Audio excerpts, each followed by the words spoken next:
नमस्ते मित्रों, हिंदी की खूबसूरत और क्लासिक कहानियों के चैनल में आपका स्वागत है। आज सुनिए सुप्रसिद्ध लेखिका गौरापंत शिवानी जी की लिखी हुई एक छोटी सी कहानी, ठाकुर का बेटा। शिवानी जी के लेखनी के प्रशंसक उनकी हर कहानी को बहुत ही शौक से और मन लगाकर सुनते हैं। तो आज सुनिए ठाकुर का बेटा। विशाल दीवान खाने में मसनद लगाकर बैठे ठाकुर हयात सिंह ने सुवासित तंबाकू का कश खींचकर त्रिपुंडधारी पंडित जी से बड़े मीठे स्वर में कहा, डरो नहीं पांडे जी, जो लिखा है कुंडली में बतला दो एकदम। महाराज, कैसे कहूँ, विचित्र जोग बना है कुंडली में। पंडित जी ने अनेक त्रिकोण षटकोणों के जाल में उलझ कर कहा, पुत्र योग प्रबल है, किंतु कहकर बेचारे ने विवश दृष्टि से चारों ओर देखा, जैसे उसे किसी की उपस्थिति का सा भय हो रहा था। कहो कहो पुरोहित जी, निश्चिंत रहो, सिवाय दीवारों के यहाँ कोई नहीं है। हयात सिंह गुड़गुड़ी छोड़कर बैठ गए। महाराज, पुत्र होगा, किंतु आपकी इन दोनों पत्नियों से नहीं, एक और विवाह करना होगा आपको। सुलक्षणी कन्या की गृह स्थिति विशेष रूप से देखनी होगी। एक बात और भी बड़ी विचित्र है, कहकर पंडित जी गहरे ध्यान में डूब से गए। क्या? कहकर ठाकुर ने उचककर पंडित जी के दोनों पैर पकड़ लिए। पुत्र प्राप्ति की भविष्यवाणी से उनकी लटकी मूछें तक सतर हो गईं। पुत्र आपका वन विहारी ही रहेगा महाराज, आपके राजमहल का सुख आप ही भोगेंगे। हरी इच्छा, हरी इच्छा, कहकर पंडित जी ने पोथी पत्रे एक और खिसका दिए। थोड़ी देर को हयात सिंह कुछ सोच में डूब से गए। सहसा जोर से हंसकर उन्होंने पंडित जी की पीठ में कसकर थप्पड़ मारा। वन विहारी नहीं बनेगा तो काम कैसे चलेगा? हयात सिंह के कत्थे का ठेका, चीड़ का ठेका, फिर कुमाऊं के ओर छोर तक फैले चाय के बगीचों की माया को क्या राजमहल में बैठकर संभालेगा? क्या बात कह गए हो लाख की गुरु। देखो पंडित, तुम्हारी गणना सच निकली तो तुम्हारी बामड़ी को सिर से पैर तक सोने से मढ़ दूंगा, समझे? अपनी नीलम की अंगूठी उन्होंने पंडित जी की अंगुली में पहना दी। लो गुरु, ये रहा तुम्हारा बयाना। आशीर्वाद देकर पंडित जी चले गए तो हयात सिंह का समस्त उत्साह ठंडा पड़ गया। चौथेपन में तीसरी शादी, दुनिया क्या कहेगी? बेटियों के बेटे हो गए थे, दामादों से मुंह छिपाकर सेहरा कैसे बंधेगा? फिर उसकी पतिव्रता पत्नियों का राधा रुक्मणी सा जोड़ा, जिन्होंने कभी सौतों का सा रिश्ता नहीं माना। सगी बहनों में भी ऐसा प्रेम नहीं होता। कौन कहता है एक मियान में दो तलवारें नहीं रह सकती? छोटी ठकुरानी चंद्रा कहती, खूब रह सकती हैं, बशर्ते मियान भी मखमली हो। सचमुच ये हयात सिंह के दिल की मियान मखमली ही थी। एक को 15 तोले का चंद्रहार बनवा देते तो दूसरी के लिए भी 15 ही तोले का हार बनता। राई रत्ती कम नहीं। उनके हाथी दंत छप्पर खट के अगल बगल 16 श्रृंगार किए दोनों ठकरानियाँ ईर्ष्या द्वेष के सारे हथियार डालकर लेट रहती। हयात सिंह को किसी से ना तो अधिक दुराव था, ना अधिक प्रेम। नाप तोल कर दोनों को प्रेम की मदिरा ऐसी नियत मात्रा में देते थे कि दोनों छक्कर पड़ी रहती। हयात कोट की छटा भी किसी राजप्रासाद से कम नहीं थी। कहते थे कि ठाकुर ने सीमेंट और गारे के स्थान पर उड़द की दाल पिसवा कर बिछवा दी थी। जयपुर के कारीगरों का बनाया ये अभेद्य दुर्ग कुमाऊं की वनस्थली का एक अनोखा श्रृंगार मुकुट था। डूबते सूर्य की रक्तिम आभा में चारों ओर से गिरी शिखरों से घिरी हयात सिंह की उस मायापुरी की शोभा वास्तव में दर्शनीय हो उठती।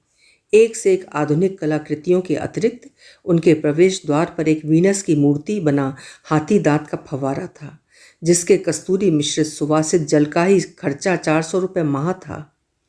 किंतु ठाकुर हयात सिंह किस्मत के ही नहीं, दिल के भी बादशाह थे। रुपया उनके हाथ की मैल था, दौलत उनके हाथ बांधे खड़ी बांधी थी। दोनों पत्नियों से उनके 4 लड़कियां हुईं। चारों को उन्होंने एक से एक अच्छे खाते पीते घरों में ब्याह दिया था। आज तक वे चैन की नींद ही सोते थे, किंतु पंडित जी की गणना ने उन्हें अशांत कर दिया। दोनों ठकरानियों ने पति की अशांति भांप ली। सुनती हो, लक्षण ठीक नहीं है, छोटी ने कहा। क्यों नहीं बहन, सब समझती हूँ। आया था ना वो दाढ़ीजार पंडित, सिखा गया होगा कुछ। उधर बेचारे हयात सिंह के जीवन के 45 वर्षों में ऐसी विकट रातें कभी नहीं बीती थीं। इधर करवट लेते तो दिखती बड़ी पत्नी सावित्री, जिसके गोल गोल चंद्रमा के थाल से मुंह पर निष्कपट प्रेम की आभा थी। छाती पर सौत बिठाने पर भी जिसने कभी पति का तिरस्कार नहीं किया था। उधर करवट बदलते तो दिखती पुष्ट यौवन से गदराई चंद्रिका, जिसकी तिब्बती माँ के सौंदर्य ने उसे मछली सी आंखें उपहार में दी थीं। उन तिरछे कटाक्षों में वारांगना का विलास था। उसके सलीके से पहने गए मखमली घाघरे के 8-8 पाटों की मनमोहक घुर्नियों ने हयात सिंह को बांध लिया था। दोनों पत्नियों के प्रेम के अमृत कलशों को क्या वो लात मार कर गिरा दें? किंतु पितरों के प्रति भी तो उनका कुछ कर्तव्य है। कुमाऊं के राजपूत के लिए पुत्र के बिना निर्बंसिया जीवन जीने से मौत भली है। मन पक्का कर उन्हें विवाह करना ही होगा। पंडित जी ने गणना ही नहीं की, कन्या भी ढूंढ दी। मुक्तेश्वर की घाटी में एक आलू का ठेकेदार था राम सिंह। उसकी पहली पत्नी से एक पुत्री थी हंसा। विमाता उसे बैल की तरह काम में जोते रहती, किंतु दिन रात परिश्रम की अग्नि में झोंकने पर भी छोकरी का रूप फटा पड़ता था। राम सिंह भी पंडित जी का ही जजमान था और एक दिन बिना किसी आडंबर के ही ठाकुर उसे ब्याह लाए। साबी और चंद्रा ने डोली देखी और दोनों पिछवाड़े भागकर एक दूसरे से लिपट कर घंटों रोती रहीं, जैसे उनका सुहाग उजड़ गया हो। आलू के ठेकेदार की कन्या का सौंदर्य देसी उस्तरे की धार की ही भांति तीखा था। आते ही उसने अपना कमरा अलग कर लिया। हयात सिंह दिन रात चाय के बगीचों में भटकते, अब वो भी साथ जाती। गहनों की तिजोरी की चाबी उसने अपनी पतली सी कमर में लटका ली। 2 नशीली आंखों वाली नेपाली दासियां थीं, शिवकली और रामकली। दोनों ही ठाकुर साहब के बहुत मुँह लगी थीं। अकारण ही वे उनके कमरे के चक्कर लगाती, कभी पान लेकर कभी सिगरेट जलाने के बहाने उन पर गिरी पड़ती। हंसा ने चौथे ही महीने दोनों की छुट्टी दे दी और अपने मायके से 2 बूढ़ी बदसूरत ठकुरानियाँ ले आई। एक विधवा ताल्लुकेदारनी थीं और उनकी सुंदरी पति परित्यक्ता पुत्री नीलम ठाकुर साहब के क्लब की सहचरी थी। उनकी जमी जड़ों को साबी और चंद्रा के सतीत्व का तेज भी नहीं उखाड़ सका था, पर हंसा ने अपनी एक ही आग्नेय दृष्टि से उन्हें भस्म कर दिया। एक दिन दोनों आईं तो हंसा ने पुत्री के कटे बालों को खींचकर उसके लिपस्टिक रंजित चेहरे पर कसकर तमाचा खींच दिया। खबरदार, जो आज से यहाँ देखा, कोठे में क्यों नहीं जाके बैठ जाती? इस प्रकार हवा और तूफान से लड़ती हंसा पति के हृदय प्रासाद के प्रत्येक कपाट पर सावधानी से अर्गला लगाकर स्वयं एक छत्र साम्राज्ञी बनकर बैठ गई। ठाकुर नई ठकुरानी के चरणों के दास बन गए थे। फिर ईश्वर ने उनकी आशा की बेल हरी कर दी। हंसा के रसीले होंठों पर पपड़ियां जम गई थीं। जिसकी एक एक बोटी फड़कती थी, वो अब अलस होकर घंटों सोती रहती। खाने में उसे अरुचि हो गई थी। कभी वो हिरन के भुने गोश्त खाने को मचलती तो कभी कच्ची मूलियां ही चबा डालती। विवाह को साल भर हो गया था। इस एक वर्ष में साबी और चंद्रा भी मुलायम पड़ गई थीं। सौथी क्यों ना हो, थी तो छोरी अपनी ही बिटियाओं की उम्र की। एक कहती, ऐसे मत उछल, 9वां महीना लग गया है। दूसरी कहती, हाय हाय, ऐसे में शहद कौन चाटता है। सौतों के स्नेहपूर्ण प्रतिबंधों में बंधकर हंसा निहाल हो गई। विमाता की ताड़ना ने उसके सुनहरे बचपन में विष घोल दिया था। दोनों सौतों के अप्रत्याशित स्नेह से सब विष धुलकर बह गया। उन्हीं के प्रेम के विमल नीर में वो डुबकियां लगा रही थी कि पासा पलट गया। हयात सिंह के तराई के खेतों में जंगली हाथियों के एक दल ने महा उत्पात मचा दिया था। हंसा पूरे महीने से थी, किंतु उन्हें छोड़कर जाना ही पड़ा। सांझ हो गई थी, तीनों फव्वारों की छटा निहार रही थी। दिज्जू, तबीयत घबरा रही है, भीतर चलिए। हंसा ने बड़ी सौत के गले में हाथ डालकर प्यार से कहा। चल मरी, तेरी तो एक दिन में ही तबीयत घबरा गई। हमसे तो सालों बिछुड़े रहे, फिर भी हमने एक लंबी सांस भी नहीं खींची। क्यों री चंद्रा? सावित्री ने हंसकर कहा। और क्या, चंद्रा फवारे की धारा में हाथ डुबाकर खेल रही थी। पर ये ठहरी पटरानी दीजिए, है ना हंसी? नहीं दीदी, सच हल्का हल्का दर्द उठ रहा है, आप दाई को बुलवा दीजिए। हंसा का स्वर सचमुच रुआंसा हो गया। हाय हाय, वे भी नहीं हैं, साबी ने घबरा कर कहा। दूसरे ही क्षण उसने देखा चंद्रा का चेहरा जर्द पड़ गया था और वो उसे इशारे से कुछ दिखा रही थी। साबी भय से स्तब्ध रह गई। न जाने कहाँ से घने अंधकार को चीर एक महादानव की आकृति उनके बीच खड़ी थी। पूरे शरीर पर बड़े बड़े काले बाल और छाती पर सफ़ेद बालों का चौकोर धब्बा। भयानक भालू खड़ा था। सहसा बचपन में सुनी एक एक कहानियां हंसा को याद हो आईं। कुमाऊं का जंगली भालू नासिका लोलुप ही नहीं, नारी लोलुप भी होता है।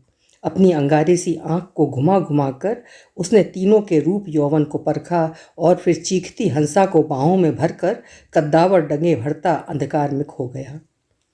अर्धमूर्छित सी चंद्रा और साबी भय से विक्षिप्त सी हो गई थीं। उन्हें चीखने का भी अवकाश नहीं मिल पाया था।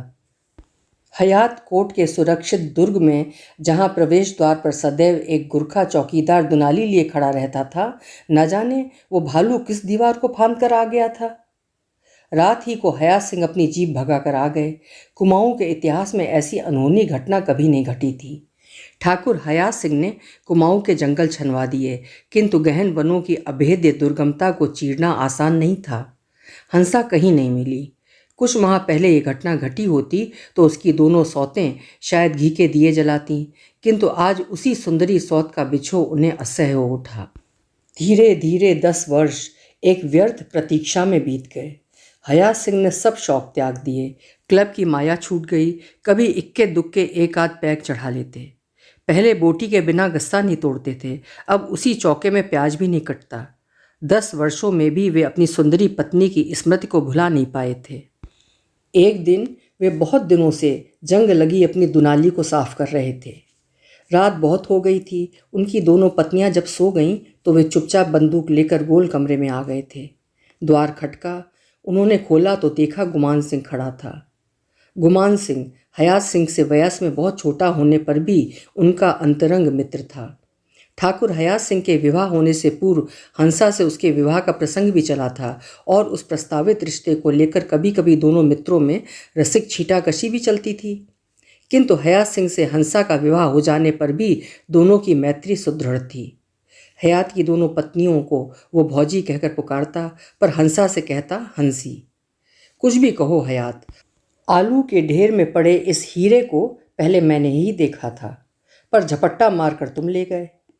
हंसा लाल पड़ जाती।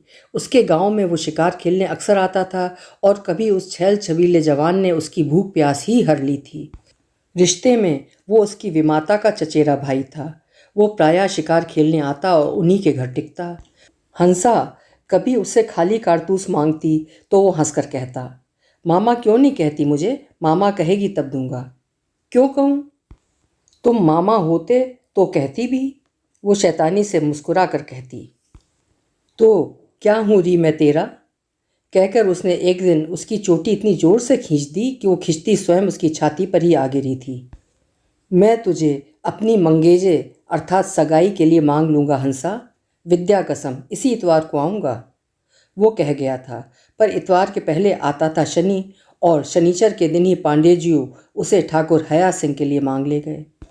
हयात सिंह था लाखों का मालिक, गुमान सिंह था एक सामान्य सा ठेकेदार। विवाह होने के पश्चात उसने गुमान सिंह को अपने यहाँ हयात सिंह से हंसते बोलते देखा तो भय हुआ कि कहीं ईर्ष्यावश वो उसकी कारतूस याचना का भेद न खोल दे। पर उसकी अलमस्त हंसी सुनती तो उसका भय बह जाता। अपने वैभव में भी वो उसके उदास चेहरे को भूल नहीं पाती। हंसा के खो जाने के बाद भी वो प्रायः तराई से चला आता था, पर आज इतनी रात को उसे देखकर ठाकुर अवाक रह गए। गुमान इतनी रात को कैसे चले आए? उन्होंने अपनी बंदूक नीचे रख दी। मैंने आज एक अजब नज़ारा देखा हयात, सोचा तुमसे नहीं कहूँगा तो पागल हो जाऊँगा। उसके रूखे बाल बिखरे और चेहरा जरा सा निकल आया था। क्या बात है गुमान, बैठो, लो थोड़ी सी ब्रांडी लो, कहकर ठाकुर ने अपने शेल्फ से बोतल निकाली। एक सांस में ब्रांडी घुटक कर गुमान ने हयात के कंधे पर हाथ रखा। हयात बहुत धीमी आवाज में बोला, मैंने आज तुम्हारे बेटे को देखा। पागल हो गए हो क्या, या निरी जिन चढ़ा कर आए हो? हयात सिंह ने आश्चर्य से अपने मित्र की ओर देखा। नहीं हयात, गंगा की सौं, सिर से पैर तक तुम्हारा बेटा, पक्के ठाकुर का बेटा। आज देवलधार के जंगल से होकर आ रहा था। देखता क्या हूँ कि एक भयानक भालू चला आ रहा है। पीछे पीछे 4 हाथ पैर टेकता राजकुमार सा एक 9-10 साल का बच्चा। हंसा को उसने मारकर फेंक दिया, पर इस चांद के टुकड़े को नहीं मार सका। कैसे कह रहे हो कि हंसा को मार दिया? क्रोध और अविश्वास से ठाकुर का स्वर झुंझला उठा, जैसे अभी भी वो अपनी प्रेयसी की मृत्यु को अफवाह रूप में ही सुनना चाहते थे। तो सुनो हयात, आज नहीं, उसने हंसा को उसी दिन मार दिया था। कह नहीं सकता कि अभागिनी की मृत्यु उस दानव भालू के हाथों हुई या गहन अंधकार से घिरे जंगल में प्रसव वेदना ने उसके प्राण लिए। जब तुम कुमाऊं के जंगल छनवा रहे थे तो मैं भी स्वयं रात रात मशाल लेकर कोना कोना छान रहा था।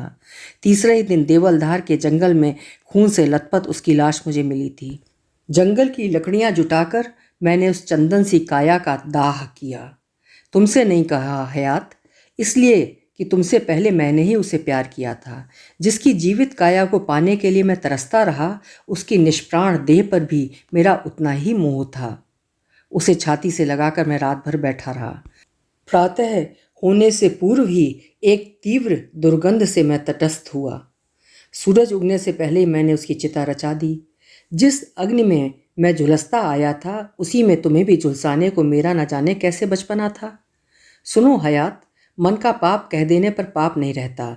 मैंने उसे बहुत प्यार किया था और तुम हमारे बीच न आते तो शायद वो भी मुझे बहुत प्यार करती। अब वो नहीं रही हयात, पर उसके बेटे को, तुम्हारे बेटे को छुड़ा कर लाना ही होगा। हयात सिंह फटी फटी आंखों से उसे देख रहे थे, जैसे अनहोनी घटना को वे किसी प्रकार भी स्वीकार नहीं कर पा रहे थे। चलो हयात, सोच क्या रहे हो? बड़ी चतुरता से ही गोली चलानी होगी। बच्चा उसके पीछे सटकर रहता है। उस दिन तेंदुए पर तुम्हारा निशाना कांप गया। तुम बच्चे को पकड़ना, मैं ही गोली चलाऊंगा। वो पागलों की तरह बकता जा रहा था। निशाना चूका तो कहीं के नहीं रहेंगे हयात। बंदूक छीन लेता है भालू। चलो चलो, देर मत करो। चुपचाप दोनों बंदूकें लेकर पिछवाड़े से दीवार फांद कर चोरों की भांति निकल गए। साबी चंद्रा जग जाती तो तूफान मचा देती। इतनी रात को शिकार, वो भी भालू का। ग्राम का थोकदार धर्मदेव लुटिया लेकर दिशा जंगल जा रहा था। सहसा वो धमक कर खड़ा रह गया। देवलधार की जानलेवा चूने की चट्टान से दो टूटी चट्टानें सी लुढ़कती चली आ रही थीं। पीछे पीछे दो काली लकड़ियां। निकट आने पर उसने देखा वे चट्टानें नहीं, गुमान और हयात सिंह की क्षत विक्षत देह थी। और काली लकड़ियां थीं, निर्ममता से तार की भांति तोड़ी मरोड़ी दो बंदूकें हैं। गुमान सिंह का चेहरा नुचे मांस से विभत्स बन गया था और उसमें प्राण के कोई चिन्ह नहीं थे। किंतु ठाकुर हयात सिंह की सांस थोड़ी थोड़ी चल रही थी। धर्मदेव भागकर सबको बुला लाया। लाद कर उन्हें हयात कोट ले गए। मुख में गंगा जल की बूंदें डालकर साबी और चंद्रा ने उनके होठों के पास कान सटा लिए। रक्त से सने सूजे होंठ बुदबुदाए। ठीक कह रहा था गुमान, ठाकुर का बेटा है, ठाकुर का। और लहू लुहान शरीर निष्प्राण पड़ गया। अभी आप सुन रहे थे शिवानी जी की लिखी हुई कहानी ठाकुर का बेटा। आपको कहानी कैसी लगी कमेंट बॉक्स में ज़रूर लिखिएगा। फिर मिलेंगे। आपका समय शुभ हो, मंगलमय हो।